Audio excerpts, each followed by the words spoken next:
Նամակը մի ես 2 ամիս դեռ մի քիչ էլ ավել այստեղ արտաշիրիմում պահանջող ծնողների հետ դուք եք լուսաբանել լավ տեսել եք եկանք այստեղ նամակ հանձնեցին կառավարություն արտաքին գործերի նախարարություն կառավարությունից պատասխանը եկավ ես ուզում եմ արտաքին գործերի նախարարություն ուշադիր լսեք ձեր դուրը նորից եմ գալու պատասխանը եկավ որ ուղղորդվել է նամակը արտաքին գործերի նախարարություն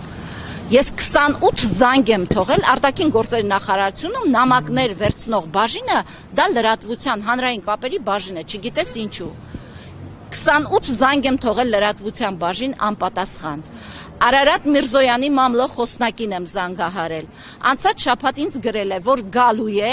եւ անմիջապես կապ հաստատի ինձ հետ։ Ասել եմ ինչի մասին է իմ զանգը եւ ինչի եմ անհանգստացնում։ Արտաշիրիմում պահանջող ծնողները պատասխան են ակնկալում։ Այն ծնողներն են, ովքեր Արցախյան օկուպացիայից րոպեներ առաջ, ժամ առաջ, օր առաջ իրենց զավակներին ադյալներով, չգիտես, այդպես հողի տակ դրեցին եկան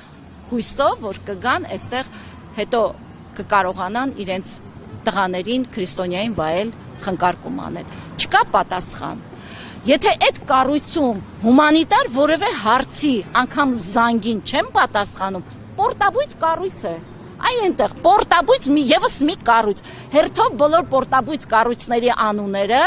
գրելու եմ, հերթով հրապարակելու եմ, անգամ եթե դուք մի նամակի 2 ամսում չեք կարողանում պատասխանել, գուցե մեկ ծնողի կհանդիպեիք, գուցե 2 ծնողի կընդունեք, գուցե կասեք մենք չենք կարող ոչինչ անել։ Խաղաղություն եք ասում բերել եք։ Բա գնացեք մարդկանց զավակների շիրիմները բերեք։ Բա գնացեք որոնողական աշխատանքներ սկսեք անել։